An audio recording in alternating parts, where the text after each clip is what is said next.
Multiplicando Biologia. O assunto da videoaula de hoje é a evolução do metabolismo energético. Inicialmente, relembremos o que é o metabolismo. É o conjunto das reações químicas que ocorrem em um ser vivo. O metabolismo ele pode se dividir em dois tipos de reações químicas. As reações anabólicas, chamada anabolismo, que são reações de construção de moléculas complexas a partir de substâncias mais simples. Nesse tipo de metabolismo, vai haver absorção de energia. Um exemplo é a fotossíntese. Já no catabolismo, que são reações anabólicas de quebra, de degradação. Então, substâncias ou moléculas complexas são degradadas em substâncias ou moléculas mais simples. Então, um exemplo aí é a respiração celular. Relembrando aqui agora um pouquinho de como que é a obtenção de energia pelos seres vivos. Acompanhe a explicação observando as numerações. Então, no número 1, nós temos aí, relembrando para vocês, que a luz solar é a energia primordial que chega até a Terra. Então, de acordo com as leis da termodinâmica, a energia não pode ser produzida e nem destruída, simplesmente transferida e transformada em outras formas de energia. Então, sendo assim, essa energia primordial que chega ao planeta, através da ação dos seres autotróficos, é convertida em energia química. Então, a energia luminosa do Sol é convertida em energia química, que ficará armazenada em molécula orgânica chamada glicose. Lembrando que esse mecanismo autotrófico é um mecanismo de produção de alimentos. E nós temos dois exemplos, fotossíntese e quimiossíntese. Na quimiossíntese, não será utilizada a luz solar. Depois, em outra videoaula, detalharei mais. Mas aqui, no que compete à luz solar, então daremos ênfase à fotossíntese, onde o fenômeno pega a energia luminosa e a converte em energia química. Após essa produção dessa molécula energética, que serve de alimento para os seres vivos, nós temos aqui a questão das cadeias alimentares. Então, essa molécula é transferida nas cadeias alimentares de forma heterotrófica.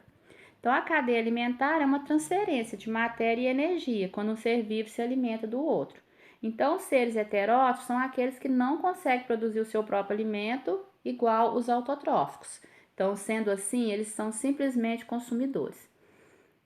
Pensando também que os decompositores, eles decompõem a matéria orgânica morta. Mas aí, no momento em que eles estão decompondo essa matéria, eles agem como consumidores também, para obter alimento. Esse alimento, após chegar aos corpos dos seres vivos, seja de forma autotrófica ou heterotrófica, a energia armazenada nas ligações químicas da molécula de glicose, que é o próprio alimento, ela tem que ser liberada. Então, vai acontecer um processo chamado respiração celular, em que a glicose reage com o oxigênio e libera a energia, que será armazenada nas moléculas de ATP. As moléculas de ATP são moléculas responsáveis por armazenar e transportar energia. São dois tipos de respiração celular, a aeróbica e a anaeróbica. Na respiração celular aeróbica, teremos a presença do gás oxigênio. E a quantidade de ATP produzidos são 38 ATPs. É realizado pela maioria dos seres vivos, tem a participação da mitocôndria e ela ocorre em 3 etapas: glicólise, ciclo de Krebs e cadeia respiratória. Já a respiração celular anaeróbica, não há participação do gás oxigênio.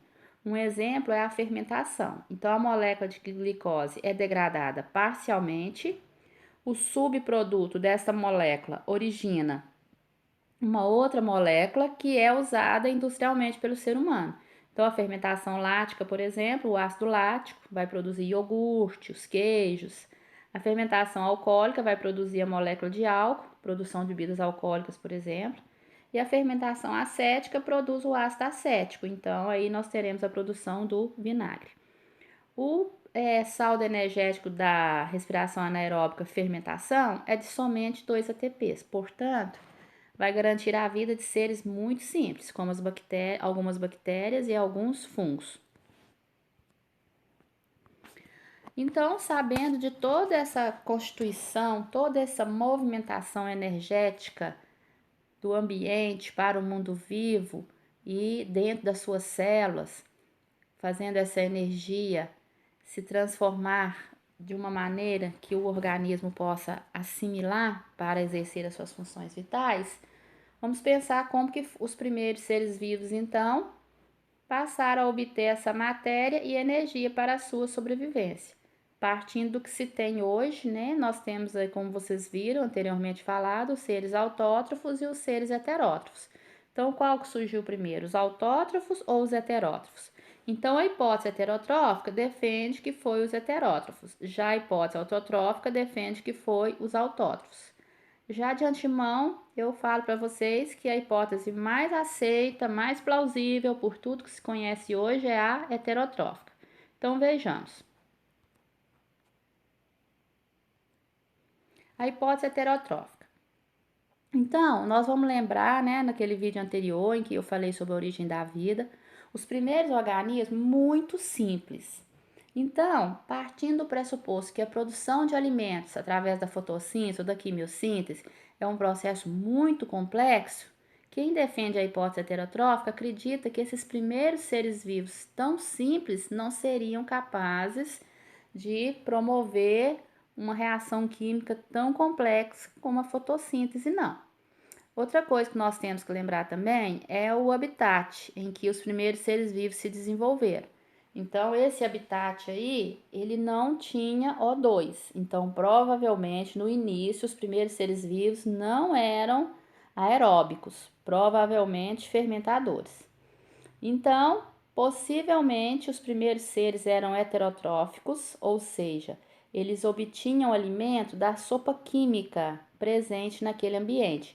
Os mares primitivos eram repletos de muitas moléculas químicas e moléculas que funcionavam como alimento para os primeiros seres vivos, que simplesmente as absorviam. E uma vez absorvidas essas moléculas orgânicas, como extrair a energia delas? Então, possivelmente a fermentação, porque não existia gás oxigênio. Então, aqui tem uma representação da fermentação. Aí nós temos a glicose, degradada em duas moléculas de álcool, duas de gás carbônico e mais a energia, que é armazenada em 2 ATPs. Eu quero chamar a atenção para isso aqui, ó, CO2. Inicialmente, nos primórdios, não tinha CO2. Então, com a atividade fermentativa dos primeiros seres vivos, a atmosfera foi ficando cada vez mais enriquecida de CO2.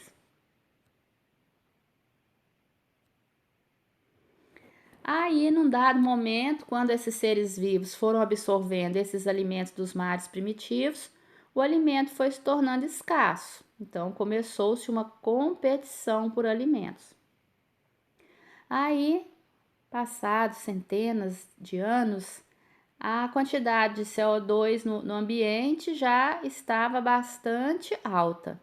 Então, né, de acordo com os princípios aí da seleção natural, quando o ambiente impõe uma pressão, os seres vivos descobrem habilidades e capacidades que até então nem eles mesmos sabiam.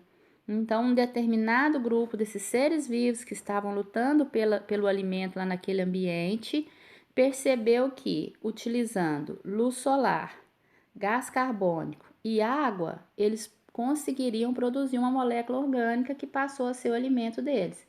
Então, nós temos aqui a equação da fotossíntese: CO2, 6CO2 mais 12H2O. Luz solar vai produzir glicose, oxigênio e água. Então, olha que interessante, chama a atenção de vocês para isso aqui, ó. Foi nesse momento em que esses organismos começaram a realizar a fotossíntese que introduziu a presença do gás oxigênio na atmosfera, que antes não existia. Sendo assim, então, agora houve uma folga alimentar. Aí passou a existir os dois tipos de seres vivos, os autótrofos, os heterótrofos, e estabeleceu-se as cadeias alimentares. Os seres a essa altura já estavam mais complexos, então também já não se podia mais viver apenas com 2 ATPs da fermentação. E agora, com a presença do gás oxigênio, também os organismos passaram a ser aeróbicos. Então, a glicose, reagindo com o oxigênio, produz a energia em maior quantidade, 38 ATPs. Lembrando também que, no momento em que, através da fermentação, foi aumentando a quantidade de gás carbônico no planeta, instituiu-se o efeito estufa. O gás carbônico, hoje nós sabemos que retém radiação solar, mantendo o planeta aquecido. Também, quando começou a lançar o O2 através da fotossíntese, foi que também surgiu a camada de ozônio.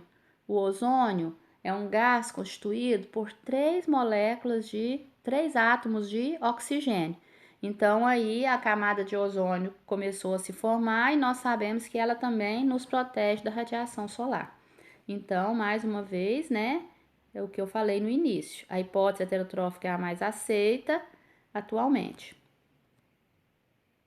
A hipótese autotrófica, ela afirma que os primeiros seres vivos, eles não teriam surgido nos mares rasos e quentes, conforme Oparin e Haldane propôs. Por quê? Quem defende essa hipótese acredita que era um ambiente estável, quedas frequentes de meteoros e cometas, que poderia matar esses seres vivos muito facilmente. Então, eles acham que os primeiros seres vivos surgiram em maiores profundidades, fontes termais nos assoalhos primitivos. Se é uma coisa no fundo dos mares primitivos, então aí possivelmente seriam bactérias produtoras do próprio alimento, mas que não utilizava luz solar, então bactérias quimiosintetizantes. Então essas bactérias obtinham energia para a síntese de seus compostos orgânicos a partir da oxidação de substâncias inorgânicas. Então verifique a equação abaixo.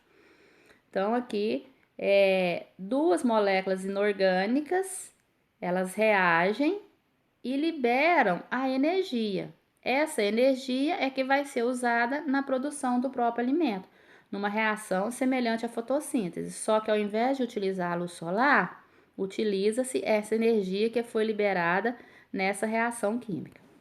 Essa hipótese não tem aceitação, como eu falei com vocês, devido ao fato de a produção de alimentos ser um mecanismo muito complexo para seres tão primitivos. Então, aqui um resumão da hipótese mais aceita, que é qual? Heterotrófica, né? Então, vejam aí, ó. Os primeiros seres vivos alimentavam-se de moléculas químicas presentes nos mares primitivos. Era a sopa química. Após absorver a molécula como fonte de alimentos, realizava a fermentação para extrair a energia. Aí, com isso, né, realizando essa atividade anaeróbica, a fermentação foi produzindo CO2. O número de seres vivos começou a aumentar muito e a disputa por alimento também. Então, a sopa nutritiva começou a acabar num dado momento. Então, na luta pela sobrevivência, um grupo desses seres primitivos começaram a absorver a luz solar, água e gás carbônico, que já havia sido produzido pela fermentação. Conseguindo assim produzir o seu próprio alimento, surgiram seres autótrofos e a fotossíntese. A fotossíntese passou a lançar o gás oxigênio na atmosfera. Com a presença do gás oxigênio, foi formando a camada de ozônio. A esta altura, os seres alimentavam de forma heterótrofa e autótrofa. Também já estavam se tornando mais complexos e a necessidade de cada vez mais energia para manter os seus corpos. Então, com a presença do gás oxigênio, surgiu na face da Terra também a respiração aeróbica, produzindo mais energia. E é isso aí, pessoal. Espero que tenha sido clara as minhas explicações e vocês tenham entendido perfeitamente como que foi o metabolismo energético ao longo da história do surgimento da vida. Abraço a todos vocês e até a próxima videoaula.